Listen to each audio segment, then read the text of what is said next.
So, hey everyone, today we are going to discuss a problem, and the name of the problem is a number prime? Okay, so let me first explain you the problem and then we move toward the solution. Okay, so problem says that you have to check whether given number is prime or not. Okay, so what does it mean? What does it mean?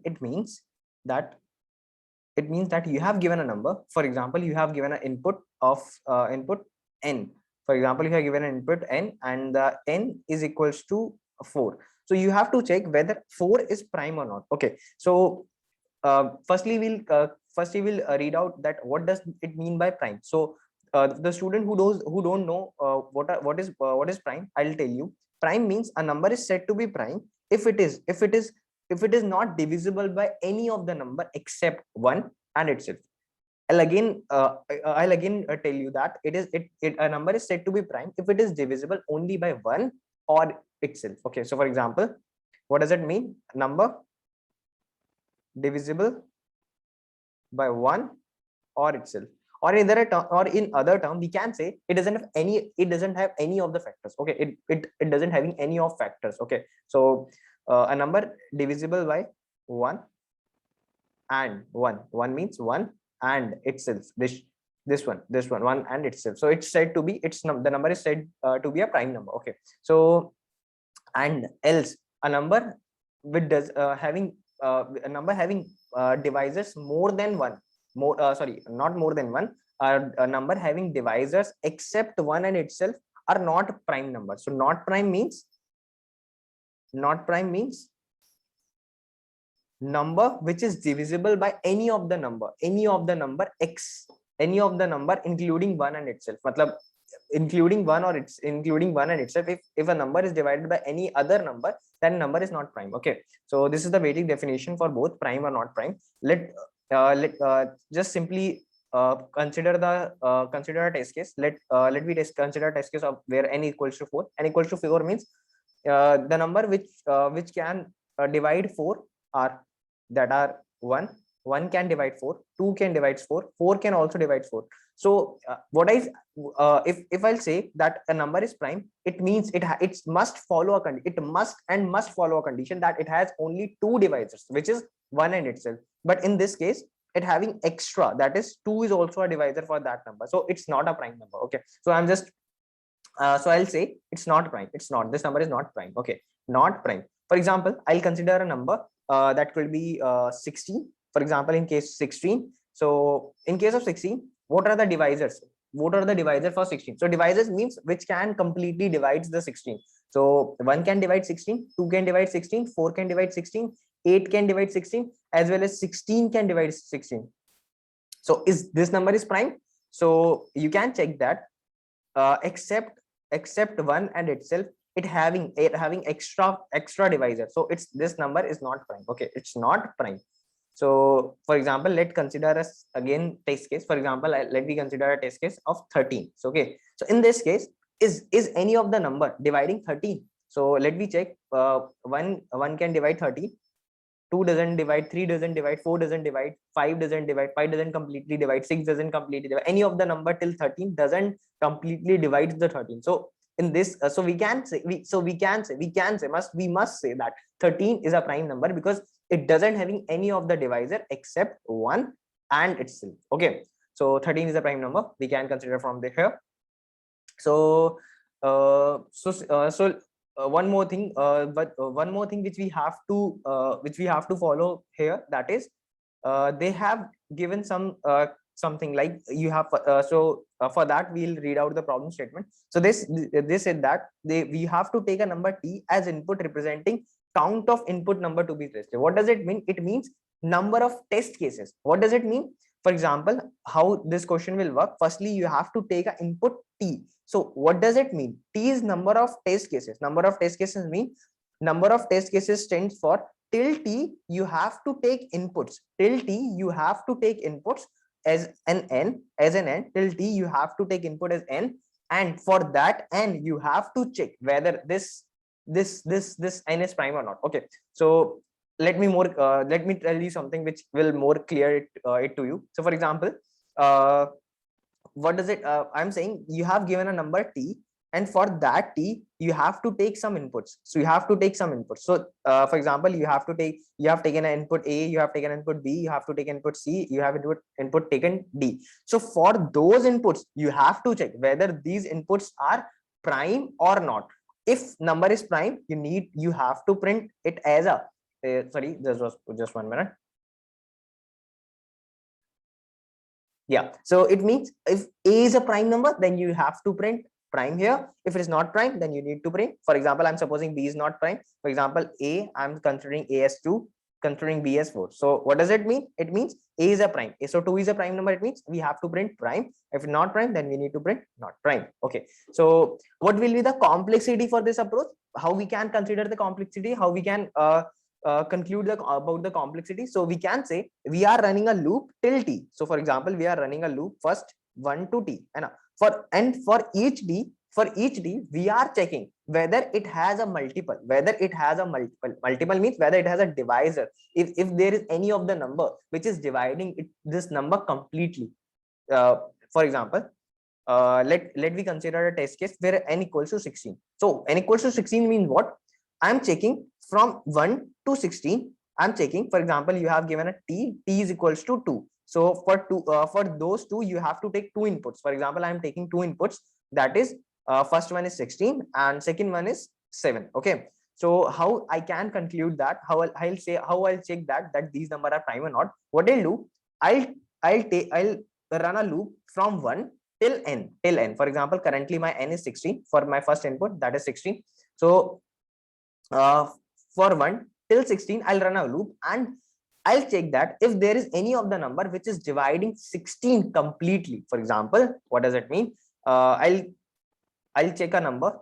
For example, if I'll divide 16 by 1, then it's divide. So I'll increase my counter. I'll make a counter variable and I'll increase my counter. Okay, if it divides completely the n, then I'll increase my counter. So for example, 1 divides 16 completely, so it means I increase my counter to 1. Now I increase now my counter changes to 1. Okay, so now in case of 2,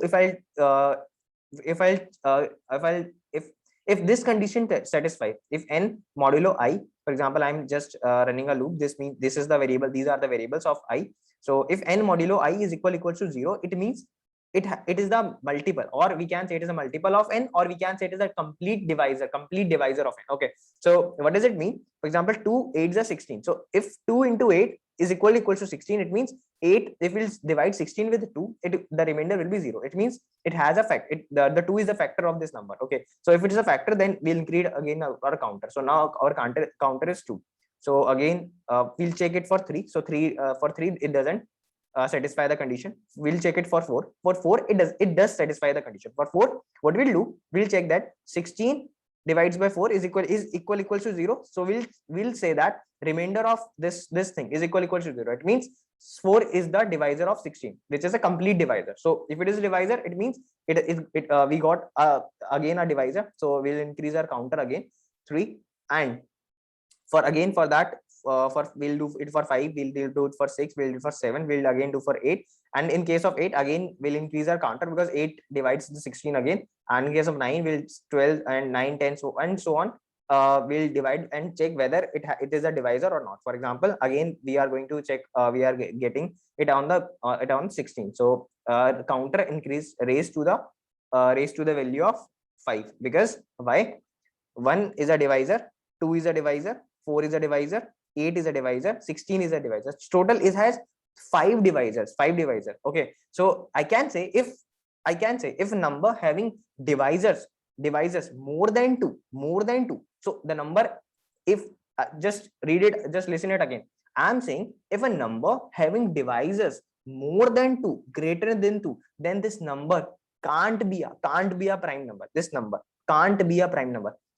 Are you getting my point? I'm saying if my counter variable, counter stands for total number of divisor, if my counter is greater than 2, is greater than 2, then number is not be a prime number. So I hope you got the approach, got the thing. For example, in this case, counter is 5, so this number is not be a prime number. And in case of 7, we'll get the divisor, that is 1 and 7 itself. Okay, so let me just code out the first the same thing. So statement says, firstly we have to take an input for n. Okay, so input for t is for test cases. So I have done the same thing. This lines taking an input for t test cases, and for till t I have to take an input n, and for n I have to check whether it is a prime or not. Okay, so what I'm doing, just make it like this, counter plus plus, just if counter is greater than t, then its number is not prime. And what I'm doing here, I'm taking input for t, and for each t I'm taking input n, and for each n I'm running a loop. I'm like running a loop from 1 to till n, and I'm checking how many numbers are dividing this n. So if a number is dividing it completely, it means it is a divisor of that number. And if it is a divisor of n, so I'm just increasing my counter variable. Okay, so for that, if counter is greater than 2, it means it's not a prime number. And if its counter is equals to 2, if counter is less than 2 or less than or equals to 2, it means my number is a prime number. Okay, so this is the sole code. Let me submit that code.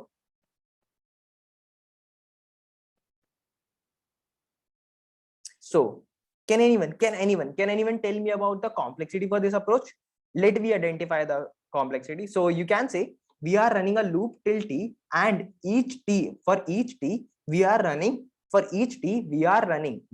a loop, extra loop for n, from because we are checking that it's having any of the divisors or not. For that we are running a loop from 1 to n. So from 1 to n, so what does it mean? So the total complexity of the approach is that is t into n. So if it is t into n, so if the constraint for t is 10 ki, so we can say the constraint for t is around 10 power 4, and n is also greater. So it doesn't got submitted because constraint for t is greater, t is around 10 power 4, and if we'll multiply it with 10 power 9, so in worst case it run until this condition. So this is not the optimized approach. Let me discuss the optimized approach again. So the optimized approach says there we don't need to do anything. What we can do is just simply what we'll do.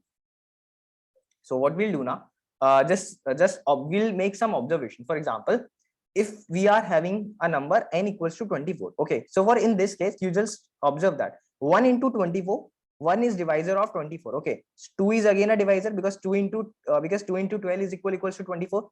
Again 4 into 6 is also a divisor, and 4 into 6, and I can say 6 into 4 is also a divisor, and 8 into 3 is also a divisor. It means 3 into 8. Okay, so I just missed that case. Just wait me 1 second. 1 second. Yeah, it means 2 into 12. It means 3 into 8. It means 4 into 6. Okay, so in here what I can write is, I can write 24 into 1. So it means 24 is also a divisor of this n. Okay, I can say 12 into 2 is also equals to 24. It means 12 is also a divisor. You can consider. So 8 into 3.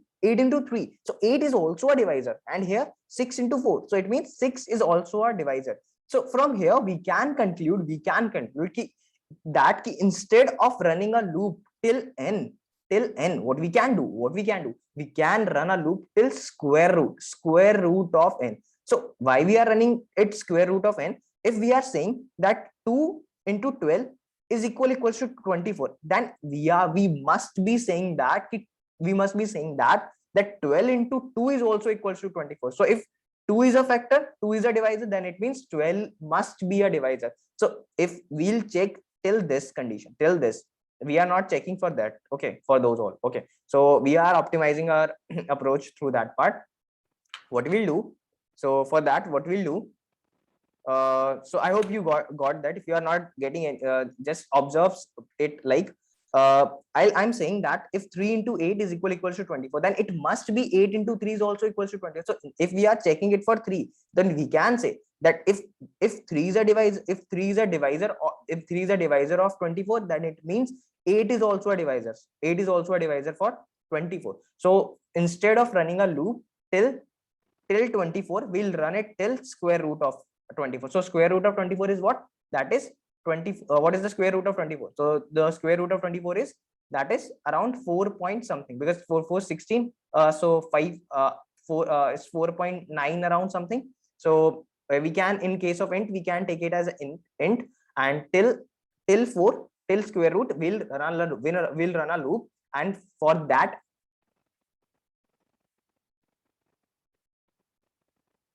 yeah, for that n, we'll check whether it is a divisor or not. Okay.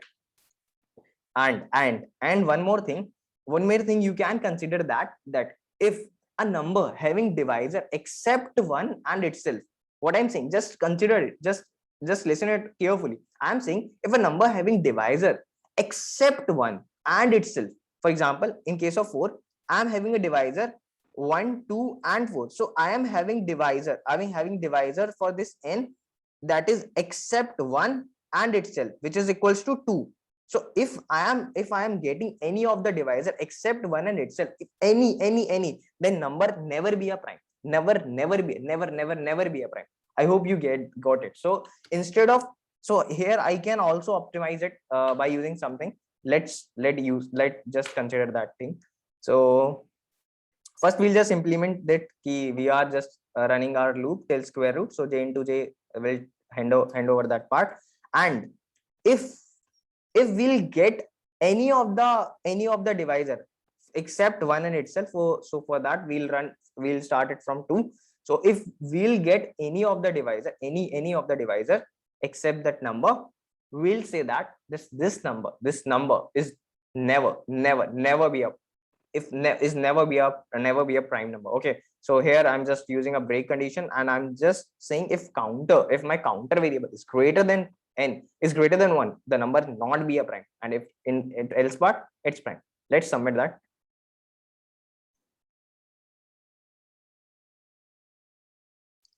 So just give me a second. I hope I just mistaken somewhere.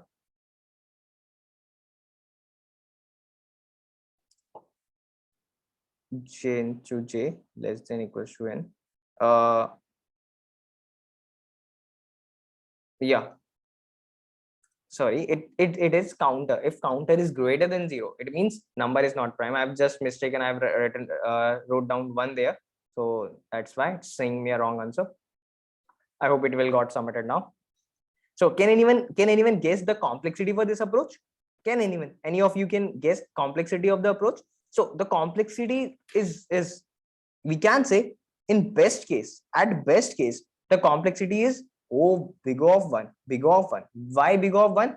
Because I'm talking about the time complexity, because we are not taking any of the extra space in both of the approaches. So for both of the approaches, our space complexity remains same. It's always big of 1. Okay, so but in this approach, we can say the general time complexity is t into square root of n.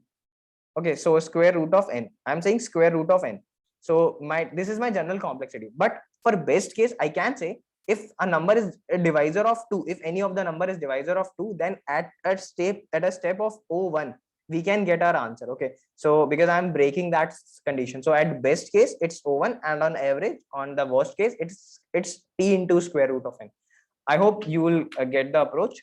So if you'll get the solution, please hit the like button. Thanks to all. I hope you got the solution.